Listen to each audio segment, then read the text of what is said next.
Bismillahirrahmanirrahim. Assalamualaikum warahmatullahi wabarakatuh. Bagaimana kabar Anda pemirsa Duta TV? Senang sekali rasanya saya Gusti Muhammad Hermawan dapat menjumpai Anda dalam program Majelis Sore, Majelis Kita Semua. Seperti biasa program ini insya Allah kami akan menyajikan bahasan-bahasan kajian Islami bersama dengan UIN Antasari Banjarmasin.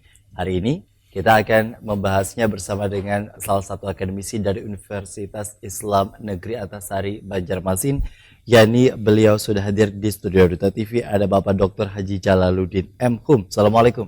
Waalaikumsalam warahmatullahi wabarakatuh. Dari Fakultas Syariah, para pemirsa dan hadirin sekalian tentunya bicara mengenai tema yang pasti ingin dibahas, salah satunya hak atas kebebasan beragama di negara hukum Pancasila. Ketika kita berbicara mengenai kebebasan hukum dan juga kebebasan beragama di sebuah negara, di Indonesia apalagi memang sudah diakui ada 6 agama yang istilahnya menjadi fokus perhatian yang sudah diakui juga oleh negara. Mengawali tema kita pada hari ini, kami ingin mendengarkan terlebih dahulu sebagai pembuka dari Pak Jalaluddin. Kami persilahkan. Baik. Assalamualaikum warahmatullahi wabarakatuh. Waalaikumsalam. Bismillahirrahmanirrahim. Alhamdulillahirabbil alamin.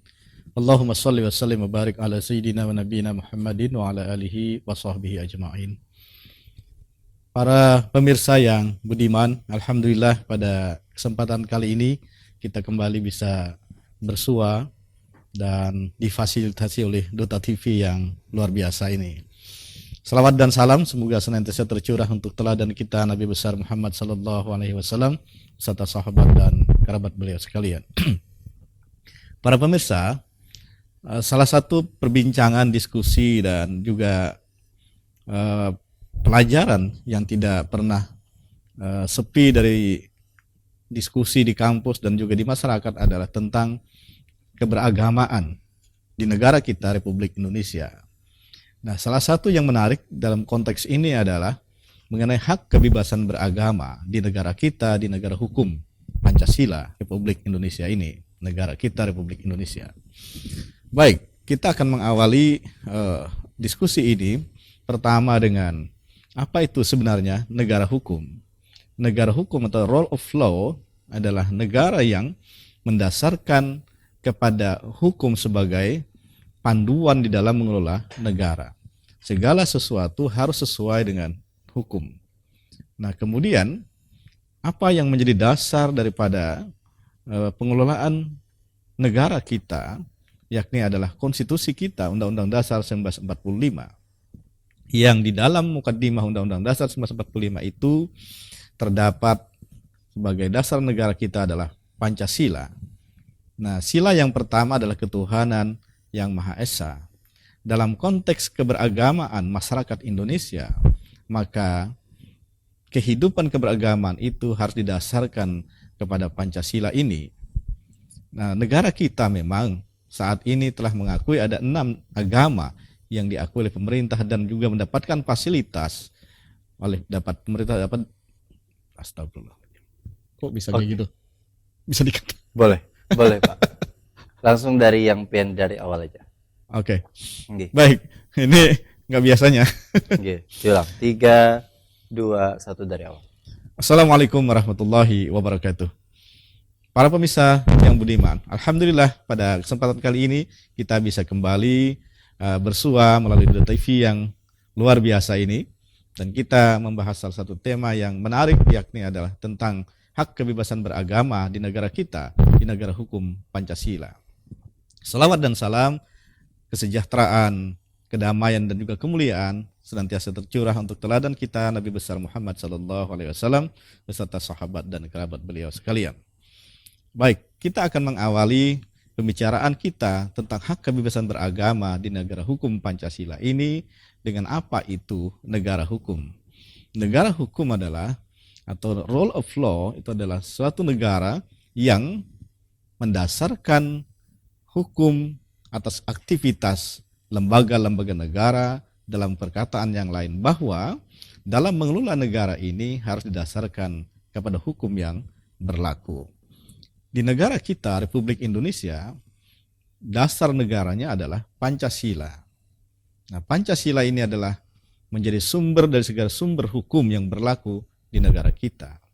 Artinya begini, segala peraturan perundang-undangan yang dibuat oleh pemerintah dan juga Dewan Perwakilan Rakyat harus diderivasikan dari nilai-nilai Pancasila agar menjadi fokus ke dalam pencapaian tujuan daripada tujuan negara kita yang terdapat di dalam Mukaddimah Undang-Undang Dasar Negara Republik Indonesia tahun 1945. Dalam konteks kita berbicara mengenai hak kebebasan beragama di negara kita ini, maka kita merujuk kepada Pancasila, yakni sila yang pertama, ketuhanan yang Maha Esa. Dalam pengertiannya bahwa seluruh warga negara Indonesia mestilah manusia yang beriman kepada Tuhan yang Maha Esa. Tidak boleh ada warga negara Indonesia yang kemudian tidak beriman kepada Tuhan yang Maha Esa.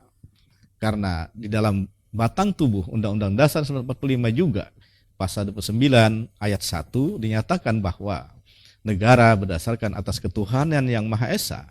Artinya negara sendiri mengakui dan beriman kepada Tuhan yang Maha Esa. Oleh karena itu setiap warga negara berkewajiban untuk mengakui dan beriman kepada Tuhan yang Maha Esa. Walaupun demikian, tentu saja kita menjumpai variasi keragaman di dalam masyarakat kita, bahwa kepercayaan keagamaan itu bervariasi. Walaupun mayoritas umat Islam di Indonesia, tetapi tidak berarti bahwa perhatian pemerintah itu hanya tertuju kepada Islam dan umat Islam. Sama dengan agama-agama yang lain yang diakui oleh pemerintah. Bahkan dalam konteks lokal di Kalimantan Selatan umpamanya, ada kelompok masyarakat, terutama saudara-saudara kita yang berasal dari pedalaman, dari pegunungan Meratus umpamanya, mereka menginginkan juga diakui oleh negara, yakni agama keharingan atau keyakinan, ya, keharingan itu juga diakui oleh negara dan akan mendapatkan fasilitas dari negara. Itu yang menjadi tuntutan mereka. Bahkan mereka mendeklar dirinya adalah sebagai agama asli Indonesia, dan yang lain itu kata mereka adalah agama-agama impor dari luar. Nah, dalam konteks seperti ini, apakah kemudian negara juga akan memberikan fasilitas sebagaimana fasilitas-fasilitas yang diberikan terhadap agama dan penganut agama-agama yang resmi dinyatakan oleh pemerintah sebagai agama resmi di Indonesia? Tentu saja dalam konteks ini pemerintah harus memberikan layanan yang sepadan dengan itu. Dan ya, selama ini juga kemudian ada anjuran dari pemerintah agar mereka kembali kepada agama yang ada di Indonesia, ikut salah satu, pilih salah satu. Nah, itu adalah anjuran yang diberikan oleh pihak pemerintah terhadap warga masyarakat kita yang di dalam keyakinan mereka itu belum memenuhi sebagai agama, karena mereka tidak mempunyai kitab suci dan juga tidak mempunyai nabi sebagaimana agama-agama yang lain. Nah, para pemirsa yang budiman yang dirahmati Allah Subhanahu wa taala, maka di dalam negara hukum Pancasila ini kehidupan keberagamaan, karena negara kita adalah mengakui dan beriman kepada Tuhan yang Maha Esa, negara juga kemudian menjamin kepada semua warga negara yang beriman kepada Tuhan yang Maha Esa ini untuk melaksanakan ibadah menurut agama dan keyakinan masing-masing. Dan tidak boleh masing-masing pihak kemudian mengintervensi, mengganggu kedamaian, kekhusyuan kelompok masyarakat yang melaksanakan ibadah. Itu adalah sebuah keharusan yang dilaksanakan oleh seluruh warga negara Indonesia. Sehingga dengan demikian kesatuan dan persatuan di dalam perjalanan bangsa kita ini akan tetap terpelihara. Nah, keragaman yang kita lihat selama ini kadang-kadang juga oleh kelompok tertentu dipergunakan untuk kepentingan-kepentingan politik yang sesungguhnya itu tidak boleh dilakukan.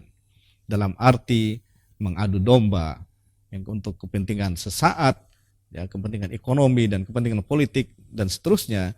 Dan itu sesungguhnya sesuatu yang terlarang, baik secara hukum negara maupun hukum agama itu sendiri. Karena kita yakin bahwa tidak ada agama yang mengajarkan kepada umatnya untuk mengganggu agama yang lain. Justru sebaliknya, semua agama mengajarkan agar hidup damai, hidup berdampingan, bertoleransi dengan sesama pemeluk agama yang berbeda, dan juga bertoleransi ke dalam sesama pemeluk agama yang sama. Nah, dalam konteks ini juga saya kira ada satu hal yang kita harus tekankan. Di dalam agama Islam sendiri ada perbedaan mazhab, ada perbedaan pendapat, dan seterusnya. Itu pun harus dihormati. Jangan kemudian salah satu pihak menyalahkan pihak yang lain sehingga terjadi desharmonisasi di dalam kehidupan bermasyarakat. Baik. Tentu hal tersebut yang memang menjadi terkadang fakta di lapangan gitu Pak ya. Walaupun di Indonesia kita bisa bilang cukup heterogen dengan beragam suku, budaya, kemudian juga bahasa, yang dengan satu daerah saja Kalimantan Selatan diisi bukan hanya suku Banjar, tapi juga suku Dayak dan suku-suku lain yang kemudian juga sebagai pendatang, maupun juga dengan kondisi agama latar belakang masing-masing. Nah, hal seperti ini yang kemudian juga seringkali menjadi isu yang sensitif untuk kemudian juga menjadi bahasan. Ada kalanya memang dijadikan sebuah candaan sehingga mendatangkan kemudaratan di ujung yang kemudian juga menjadi konflik internal, dan bahkan bukan hanya kepada agama satu dengan agama yang lainnya, bahkan sesama agama pun yang tadi berbeda mazhab, istilahnya juga seringkali dianggap menjadi sebuah hal yang terlihat berbeda yang di mazhab tertentu dengan mazhab yang lainnya. Dan terkadang memang secara umum di Indonesia itu menganut mazhab Imam Syafi'i begitu Pak ya. Kita ketahui, dan bahkan juga se-Asia memang istilahnya mazhab Imam Syafi'i dijadikan sebagai salah satu rujukan. Namun bukan berarti juga kita tidak berdampingan dengan masyarakat yang kemudian juga menganut mazhab yang lain. Nah, ini yang nanti akan kita bahas di segmen berikutnya begitu Pak. Tetaplah bersama kami dalam program Majelis Sore Majelis Kita Semua.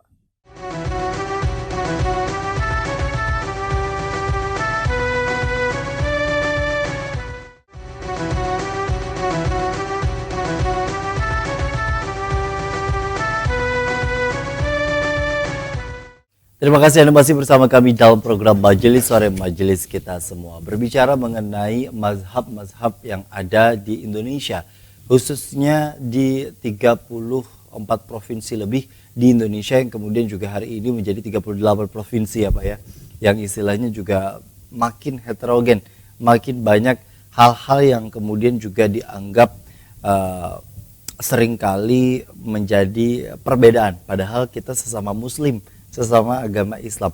Sedikit edukasi kepada masyarakat, karena terkadang masyarakat pun juga tidak mengetahui secara mendetail begitu mengenai perbedaan mazhab-mazhabnya, mungkin karena dari latar belakang pendidikan atau kemudian juga kurang informasi yang dianggap menjadi terkadang karena berbeda dari mayoritas kebanyakan dianggap melenceng di luar dari yang istilahnya seharusnya. Memang organisasi terbesar di Indonesia ini memang ada dua, dan mungkin sudah tahu masyarakat secara luas istilahnya. Dua organisasi ini sendiri kan dijadikan sebagai rujukan mazhab apa yang kemudian juga dipergunakan. Tapi kalau secara umum Pak di Indonesia, kita ketahui ada 4 mazhab para imam yang kemudian juga terkenal dan masyhur dijadikan sebagai rujukan. Apakah memang hanya 4 itu saja sebenarnya, atau kemudian bahkan lebih banyak dari itu? Iya, kita bicara mengenai itu, kita akan bicara sejarahnya dulu pertama kali. Di masa Nabi dan masa sahabat itu belum muncul yang namanya mazhab.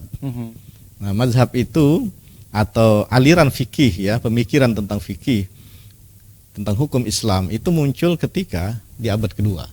Di abad kedua. Ya, di abad kedua Hijriah. Jadi sudah lama ketika Rasulullah sudah meninggalkan umat Islam, meninggalkan kita, dan muncullah kemudian pemikiran-pemikiran tentang apa, karena hasil istimbat hukum yang berbeda. Istimbat hukum dan penggalian terhadap dalil-dalil Al-Quran dan juga Sunnah yang kemudian dihasilkan oleh para ulama itu berbeda, ya, sehingga melahirkan pikiran-pikiran yang berbeda dan kesimpulan hukum yang berbeda. Jadi kalau pertanyaannya apakah hanya ada 4 mazhab? Tentu saja jawabannya tidak. Nah, mazhab ini kenapa bertahan sampai sekarang? Karena dia yang pertama dalam sejarahnya itu dia dipakai oleh pemerintah pada masa itu. Jadi ada ulama-ulama dari mazhab tertentu yang kemudian dijadikan sebagai qadhi, ya, sebagai mufti di dalam sebuah negara, sebuah kerajaan. Nah, kemudian maka dia berfatwa terhadap kepentingan hukum masyarakat sesuai dengan mazhabnya. Maka dengan demikian otomatis mazhab itu akan lestari. Nah, di samping juga kemudian ulama-ulama dari mazhab itu banyak menulis buku-buku, banyak menulis kitab. Jadi Sehingga mereka ada bukti nyata. ya, ada gitu, bukti Pak. dan kemudian diwariskanlah pemikiran itu melalui kitab itu. Jadi buku-buku yang banyak itu menjadi bagian daripada referensi di dalam belajar agama, dalam belajar hukum. Nah, oleh karena itu mazhab ini menjadi lestari. Menjadi ada keberadaannya juga kita rasakan sampai hari ini. Di Indonesia memang populer sekali, ya. Ada 4 yang diketahui oleh masyarakat pada umumnya. Jadi mazhab mazhab Hanafi itu oleh Imam Hanafi kan, kemudian mazhab Maliki oleh Imam Malik, ya, kemudian juga mazhab Syafi'i oleh Imam Syafi'i dan juga mazhab Hambali oleh Ahmad Ibnu Hambal.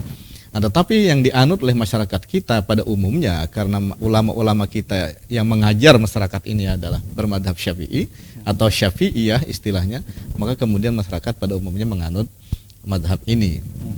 Tetapi juga kalau kita ingin lebih detil, kemudian lebih memperhatikan sampai kepada praktik dalam kehidupan bermasyarakat, ya tidak juga terlalu konsisten menganut satu mazhab saja, terutama dalam konteks bermuamalah, umpamanya dalam kehidupan keseharian. Dalam tradisi kita orang Banjar ini kan kalau minum di warung itu biasanya makan dulu baru bayar gitu. Ya. Nah, di dalam mazhab Syafi'i terlarang seperti itu, tidak boleh karena belum kita miliki, belum kita beli gitu. Nah, itu yang biasa di dalam tradisi mazhab Hanafi dibolehkan. Nah, artinya begini, ketika dalam konteks itu kita juga tidak berasa, ya, sadar atau tidak, kita telah menggunakan mazhab yang lain gitu. Itu dalam praktik kehidupan keseharian kita. Nah, tetapi itu tidak membuat kita kemudian menjadi berbeda. Bahkan kita menjadi lebih longgar di dalam menapaki kehidupan ini. Tidak perlu kemudian itu diperdebatkan menjadi sebuah perbedaan yang kemudian terjadi ketidakharmonisan di dalam kehidupan bermasyarakat. Oke, kalau kita bicara mengenai mazhab, Pak, terkadang ada juga orang yang kemudian juga bingung dia mazhabnya apa begitu ya. Karena rasa-rasanya memang dia menjalankan apa yang kemudian juga dia dapat dari sekolah, dari pendidikan orang tua dan lain sebagainya. Tapi ada juga istilahnya tuan guru yang menekankan bahwa kita tidak bisa mencampur adukan berbagai mazhab untuk kemudian dijadikan sebagai salah satu rujukan begitu, bahwa bahkan di sekolah-sekolah di Arab sana katanya ditanya terlebih dahulu awal mulanya mazhabnya apa, sehingga menyesuaikan pada saat kurikulum dan lain sebagainya. Nah, artinya kan memang sebegitu penting ternyata ketika kita beragama Islam untuk mengetahui dan mungkin memahami konsep ini dalam hal hukum Islam dan lain sebagainya. Secara mayoritas memang sekali lagi Imam Syafi'i Ahlus Sunnah wal Jamaah kemudian dikenal di Indonesia pada hari ini. Tapi sejauh mana sebenarnya kita mengimplementasikan dan benar-benar dan betul-betul supaya memang ada di dalam satu kondisi yang dimana secara menyeluruh dapat kita pahami bahwa koridornya ada di mazhab tertentu begitu. Oke. Jadi masyarakat kita pada umumnya dalam konteks ibadah mahdoh, ya. Ibadah mahdoh itu adalah ibadah yang sudah ditentukan bagaimana cara, bagaimana sholat, puasa, niat dan waktunya sudah ditentukan, segenap bacaannya itu ditentukan, itu namanya ibadah mahdoh. Jadi ada sholat, puasa, haji gitu kan, ya zakat juga, atau zakat itu ada 2 dimensi dia, sosial dan juga mahdah gitu. Nah, dalam konteks ini di masyarakat kita di Indonesia pada umumnya adalah menganut mazhab Syafi'i, menjalankan mazhab itu gitu. Nah, tetapi tadi, sebagaimana saya jelaskan di awal tadi, dalam konteks muamalah, dalam kehidupan keseharian tidak terlalu konsisten juga menggunakan satu mazhab. Bahkan ada istilah mazhab daur gitu. Mazhab daur itu artinya campur-campur gitu. Baik. Nah, apakah itu diperbolehkan? Ya tentu saja diperbolehkan, tidak jadi masalah. ya, tidak jadi masalah itu. Apalagi dalam konteks muamalah, karena dalam satu hal yang bisa menyulitkan kita dalam bermuamalah, ya kita harus menggunakan cara yang lain. Artinya dalam hal ini konteksnya muamalah gitu Pak. Karena kan kalau misalnya memang bisa didaur seperti itu, otomatis layaknya contoh puasa saja. Penentuan dari pemerintah misalnya hari apa, kemudian juga mulai puasanya, mungkin bisa saja kondisinya nanti akan berbeda. Lebih lambat mulai puasa, tapi lebih awal mengikuti misalnya dari mazhab yang lain untuk Idul Fitrinya. Gimana itu Pak? Nah, itu bagian daripada keyakinan yang harus dihormati, ya. Sepanjang orang itu secara benar menjalankan agamanya dan keyakinannya, ya. Jadi memang itu dijamin oleh konstitusi.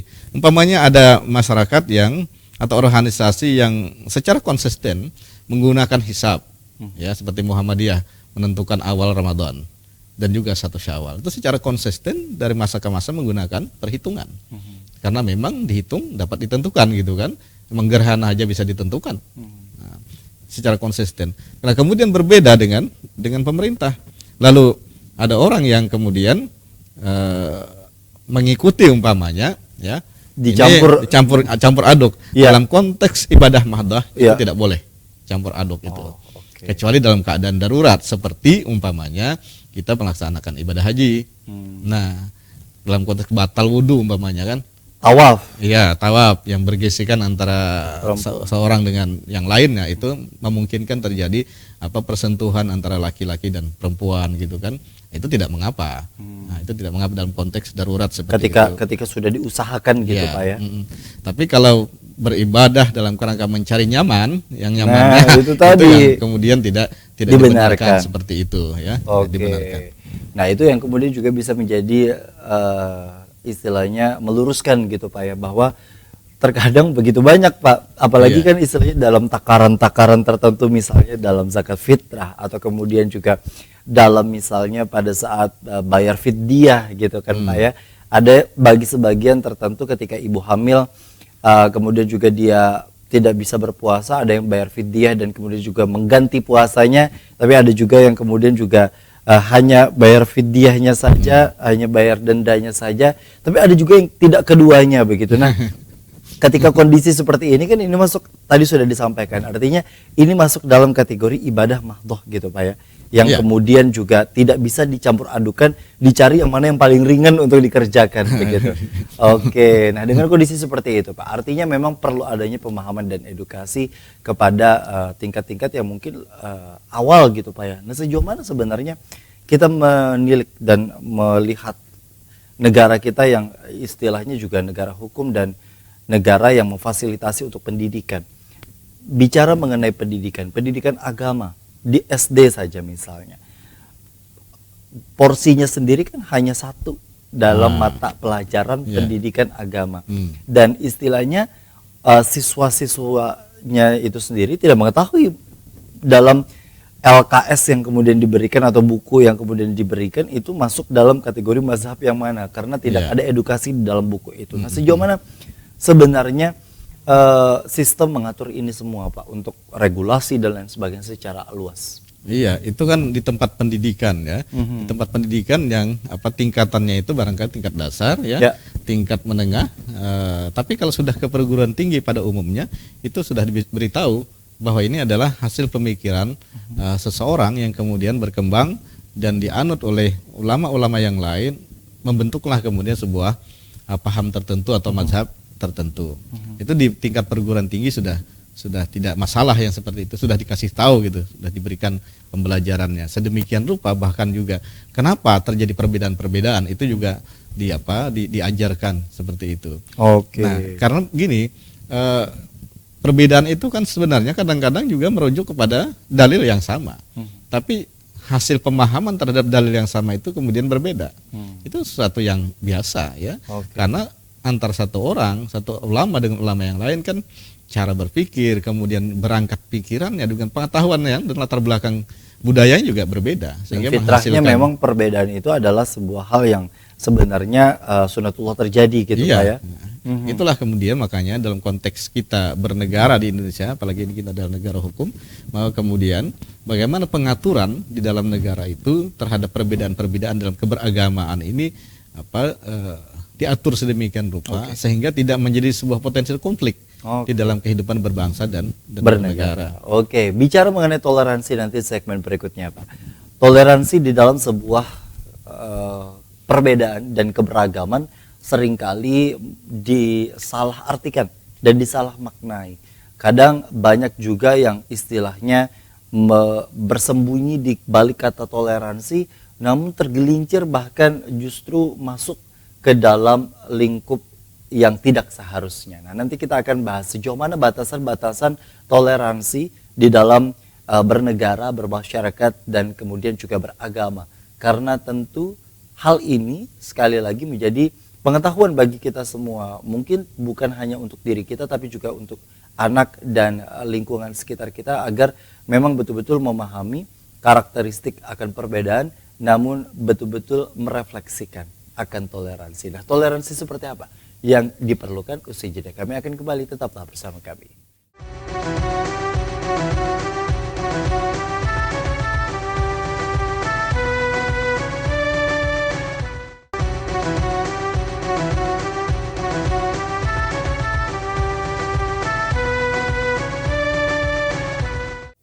Terima kasih Anda masih bersama kami dalam program Majelis Sore, majelis kita semua. Memaknai akan toleransi. Seringkali di tengah-tengah kehidupan kita bersosialisasi, bernegara dan beragama, ada kata toleransi yang kemudian juga menyeruak di dalam keseharian kita.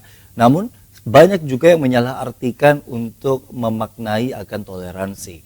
Toleransi dalam beragama yang paling menjadi hal yang sensitif untuk kemudian dilakukan.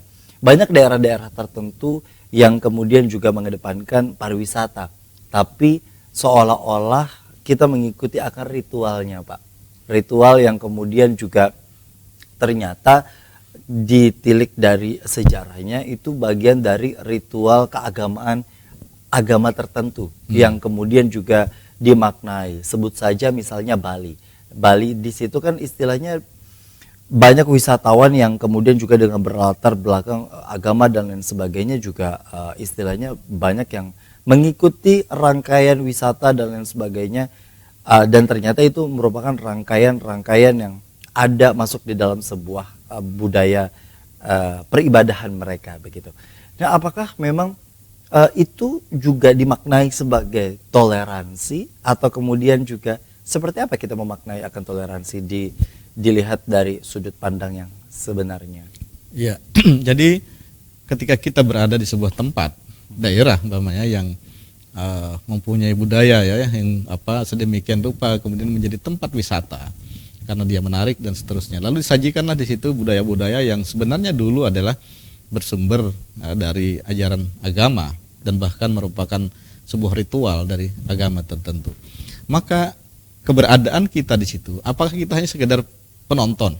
Nah, kalau sebagai penonton tidak masalah kan, nah, sekedar melihat begitu. Nah, tetapi kalau sudah menjadi bagian daripada melaksanakan ritual itu ya dalam konteks Islam melarang. Kenapa? Karena beribadah selain kepada Allah Subhanahu wa taala yang sesuai dengan diajarkan dalam Quran dan Sunnah itu tidak diperkenankan. Dan seluruh mazhab rasa-rasanya sepakat untuk seluruh itu. Mazhab tentu saja sepakat dengan ini. Dan ini adalah konteks akidah, konteks keyakinan, bukan konteks hukum dalam arti mazhab fikih ya. Itu berkenaan dengan keyakinan, tauhid, akidah, gitu, tauhid. dengan kondisi di mana kita tahu juga banyak istilahnya tempat peribadatan agama lain seringkali juga dijadikan sebagai salah satu destinasi wisata, candi misalnya, atau misalnya ada beberapa monumen-monumen tertentu gitu. Seperti apa Pak? Ya itu kalau itulah tadi, kalau kita sekedar berkunjung ke sana, masuk ke sana nggak masalah. Nah, tapi kalau kemudian ikut beribadah di dalamnya, nah itu menjadi soal ya, menjadi dua hal yang berbeda gitu. Tentu saja dua hal yang berbeda. Oke, nah melihat dengan kondisi seperti itu, rasanya hari ini kan bicara mengenai hukum, apalagi hukum agama dengan dalil istilahnya toleransi gitu Pak. Seringkali boleh dan tidak boleh diabu-abukan dengan kondisi di mana bagi mereka berselimut akan kata toleransi itu tadi, Pak. Kemudian ada teman yang istilahnya melaksanakan Natal, kemudian ikut bernyanyi bersama pada saat proses misalnya agenda Natal itu berlangsung di rumah atau dimanapun di tempat peribadatan mereka sebagai bentuk toleransi kepada tetangga misalnya dan lain sebagainya. Sejauh mana sebenarnya Pak momentum toleransi antar umat beragama ini dalam perspektif Islam untuk betul-betul, adakah mungkin dari cerita sejarah Nabi yang kemudian juga berbeda agama dengan beliau tapi beliau tetap dalam kondisi batasan-batasan yang tidak melanggar atau mencederai ketauhidan kita. Iya, di negara Madinah itu sudah dipraktikkan sedemikian rupa oleh Rasulullah. Karena di negara Madinah itu ketika Rasul menjadi pimpinan di sana, itu kan bukan hanya orang Islam di sana. Betul. Itu ada orang Nasrani, ada orang Yahudi dan juga masyarakat yang berkeyakinan lain begitu. Nah, semuanya hidup damai, semuanya bisa bertoleransi. Orang Islam beribadah dengan cara agama Islam, kemudian juga orang Yahudi dan Nasrani juga demikian, mereka beribadah dengan cara agama mereka. Dan juga diperjanjikan bahwa masing-masing kelompok masyarakat yang berbeda ini tidak akan mengganggu, bahkan berjanji bahwa mereka akan bersama-sama mempertahankan negara Madinah, begitu kan, dari gangguan masyarakat luar negara Madinah. Jika ada serangan-serangan gitu, maka akan secara bersama-sama mempertahankan negara Madinah. Dan itu sudah dilakukan oleh Rasulullah dan juga dicontohkan juga kemudian terhadap masyarakat internasional oleh para sahabat Rasulullah, kemudian dari para khalifah yang datang kemudian. Nah, oleh karena itulah saya kira masyarakat memang memerlukan edukasi dalam konteks ini, bahwa yang namanya toleransi itu adalah kita mempersilahkan kepada masyarakat yang berbeda dengan kita, umpamanya berbeda agama, untuk beribadah menurut agama kita, agama mereka. Ya, kita tidak boleh mengganggu. Dan juga dalam konteks keindonesiaan, negara kita telah menjamin setiap warga negara untuk beribadah menurut agama dan keyakinan itu, sesuai dengan pasal 29 Undang-Undang Dasar 45 ayat kedua gitu. Nah, jadi saya kira memang dalam konteks keindonesiaan, hak atas keyakinan keberagamaan ini ya sesuatu yang sudah sebenarnya clear sedemikian rupa.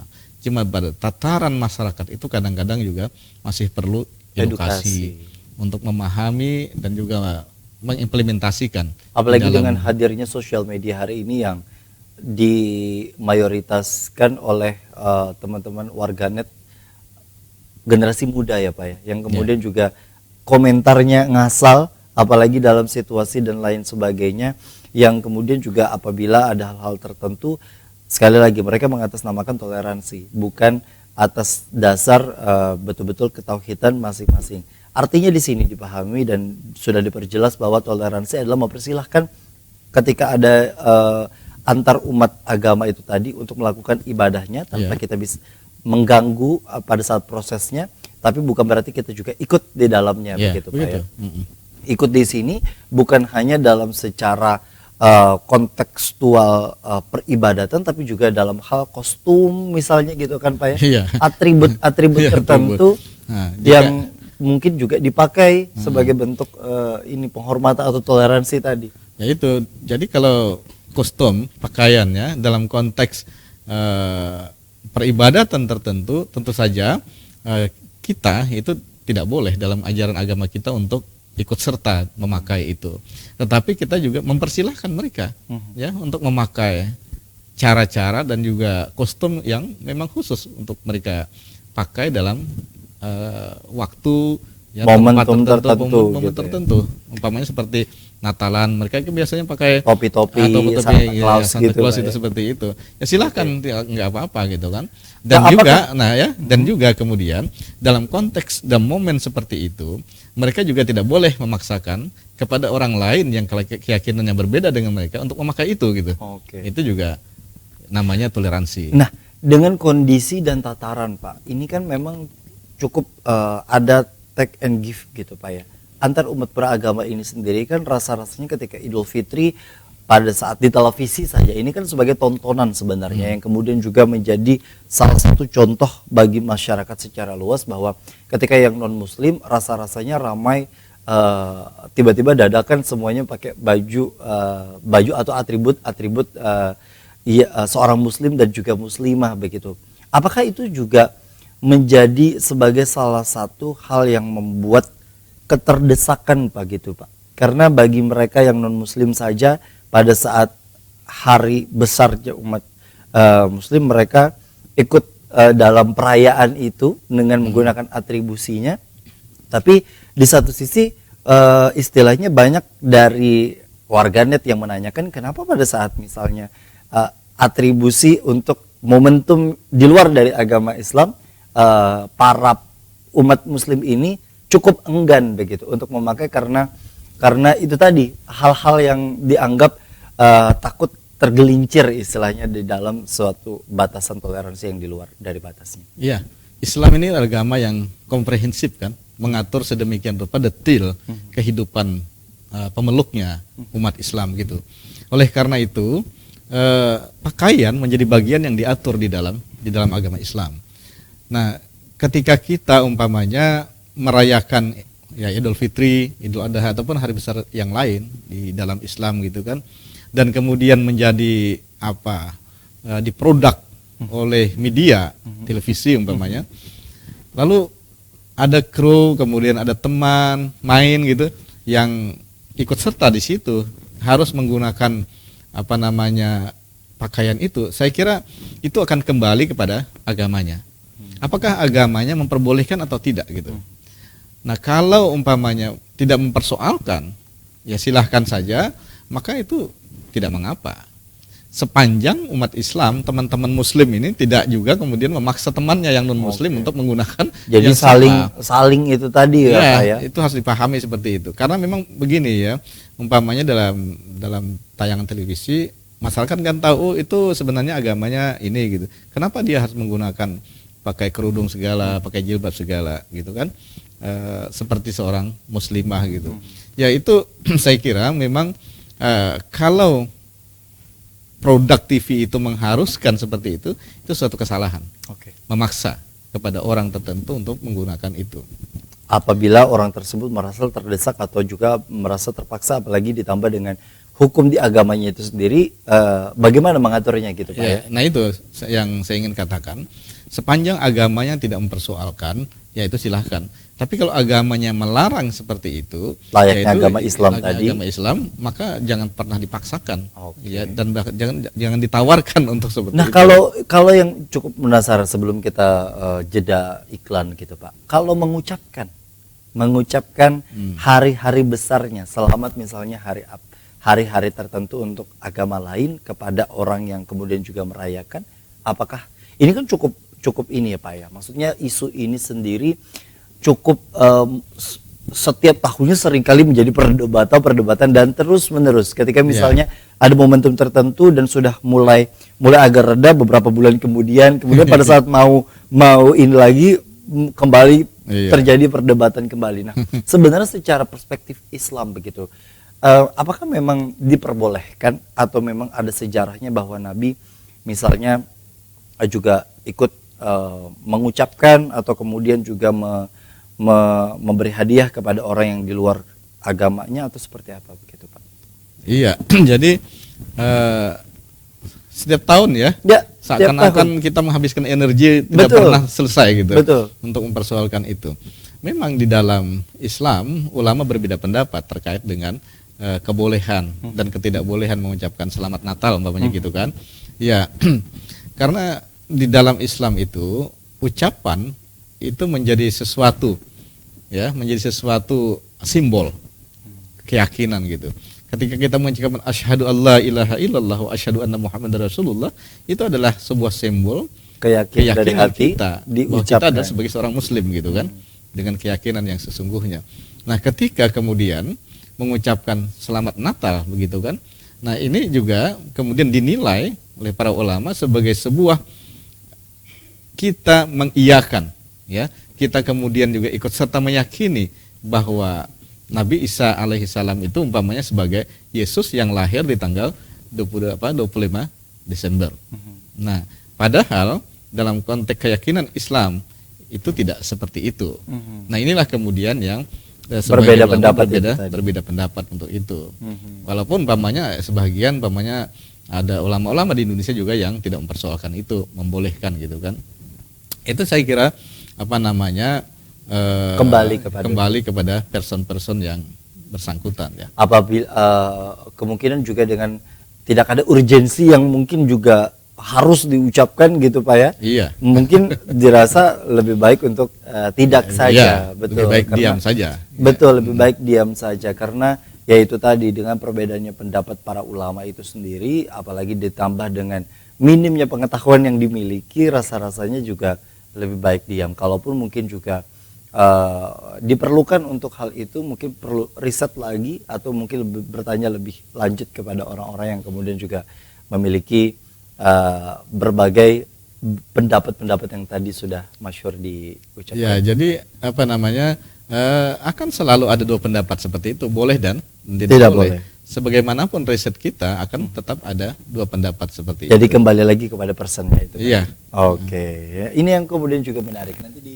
akhir kita akan dengarkan kesimpulan dalam tema yang kemudian juga sangat menarik sudah kita bahas di 3 segmen sebelumnya. Kita akan kembali, usai jeda tetaplah bersama kami.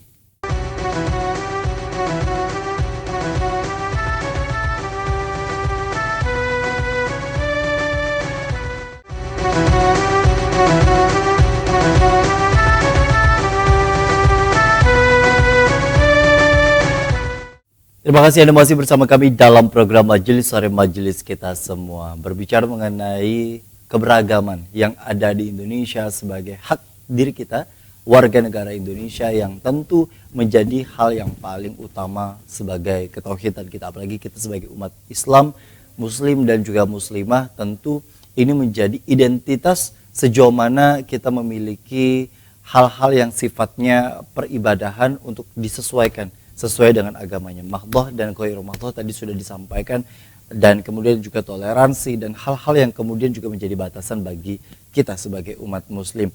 Berkaitan dengan kesempatan kali ini Pak, artinya memang warga negara Indonesia semuanya berhak mendapatkan kesempatan untuk beragama. Walaupun mungkin secara umum di Indonesia masih banyak menganut kepercayaan gitu Pak ya, tapi tidak terakomodir. Sementara ini masih ada 6 yang kemudian juga istilahnya disahkan dalam peraturan perundang-undangan, dan banyak lagi juga masyarakat-masyarakat tertentu yang menginginkan agama-agama lain juga turut serta di istilahnya disahkan begitu Pak ya. Nah di tengah kondisi heterogennya masyarakat Indonesia, walaupun Indonesia merupakan negara mayoritas muslimnya terbesar, namun di satu sisi juga kita tidak abai dengan saudara-saudara kita yang non-muslim istilahnya, yang juga beliau adalah mereka semua adalah makhluk-makhluk Allah yang luar biasa pastinya. Nah dengan kondisi seperti itu, sejauh mana kita menjaga keharmonisan, kemudian juga menjaga hal-hal yang sifatnya kedamaian, kerukunan, dan kemudian hal-hal yang sifatnya memang betul-betul menjaga apa yang sudah ditetapkan oleh Allah, agar kita tahu bencana sudah semakin banyak di Indonesia. Iya. Atas terjadinya perpecahan, perkelahian, hal-hal yang mungkin di luar dari norma-norma, rasa-rasanya sudah semakin banyak mengemuka di Indonesia dengan berbagai pemberitaan, pembunuhan, kriminal dan lain sebagainya, yang setiap harinya rasanya menjadi pemberitaan yang istilahnya bahkan di daerah mana saja itu bisa terjadi. Nah dengan kondisi seperti itu Pak, apa yang bisa kita pegangi sebagai umat muslim dan sebagai warga negara Indonesia secara umum untuk betul-betul menjaga negara ini dari kemudaratan dan hal-hal yang sifatnya membawa ketidakbaikan, terutama di negara kita tercinta apapun agamanya. Iya. Baik. Sebenarnya kalau mau dikatakan itu singkat ya. Bagi umat Islam, laksanakan ajaran Islam dengan benar, maka akan membuahkan sesuatu yang luar biasa sebagaimana yang diharapkan. Nah, tapi itu menjadi perkataan yang gampang diucapkan, tapi implementasinya menjadi sulit ketika kita tidak berupaya sedemikian rupa untuk mengimplementasikan ajaran Masing-masing Islam dari dengan diri kita, benar. gitu. Iya. Jadi mestinya kita ada mulai dengan diri sendiri untuk melaksanakan ajaran Islam itu. Termasuk tadi kaitannya dengan keragaman, ya. Keragaman di dalam masyarakat. Kita mengamalkan ajaran agama kita pasti akan mendatangkan hasil yang positif dengan tetangga, dengan teman dan masyarakat pada umumnya. Oke. Kenapa? Karena ajaran agama Islam itu sangat menghargai perbedaan itu. Ya, sangat menghargai perbedaan itu. Islam tidak pernah mengajarkan untuk memaksa orang lain untuk masuk ke dalam agama Islam. Ayatnya sudah jelas, ya. Dan La tidak ikraha juga fiddin, gitu. dan tidak juga untuk mengarahkan untuk menghina agama orang lain. Betul sekali. Itu sangat terlarang. Allah juga melarang janganlah kalian itu menghina, ya, sesembahan mereka selain Allah, karena mereka balik akan menghina Allah tanpa pengetahuan, begitu. Nah, oleh karena itu Islam itu sudah sangat indah sedemikian rupa mengajarkan keragaman supaya kemudian kita bisa hidup dengan damai. Oke. Nah, dalam konteks keindonesiaan, negara Pancasila yang dibangun sedemikian rupa, ya, oleh founding fathers kita, itu kan sebenarnya mempersiapkan keragaman itu. Oke. Kenapa tidak dipilih Islam sebagai dasar negara? Karena sudah mempersiapkan keragaman itu yang diakomodir sedemikian rupa, maka Pancasila disepakati sebagai kontrak sosial nasional kita menjadi dasar negara. Nah, kemudian Pancasila itulah kemudian yang harus kita derivasikan nilai-nilainya ke dalam segenap peraturan perundang-undangan, segenap kebijakan negara, dan juga menjadi patokan dalam berperilaku masyarakat kita dalam konteks keberagamaan ini. Dan juga negara akan tetap menjamin hak-hak kita sebagai warga negara yang menganut agama ini. Baik, Ya. Masya Allah. Terakhir Pak, sebagai closing statement dan juga kesimpulan singkat dari tema yang sudah kita bahas, pastinya ada pesan kepada masyarakat yang tentu sedikit banyaknya insya Allah menonton tayangan ini bisa teredukasi dan insya Allah membawa dan mendatangkan kebermanfaatan bagi kita semua. Oke, baik. Para pemirsa yang budiman, sebagai warga negara Indonesia yang baik, kita tentu saja ingin menjalankan agama kita itu dengan sungguh-sungguh, menjalankan agama dengan benar, ya, sesuai dengan ajaran agama kita masing-masing. Tidak boleh kemudian kita keberbedaan keberagaman itu menjadi saling mengganggu, karena bila itu terjadi maka negara dalam keadaan tidak baik-baik saja.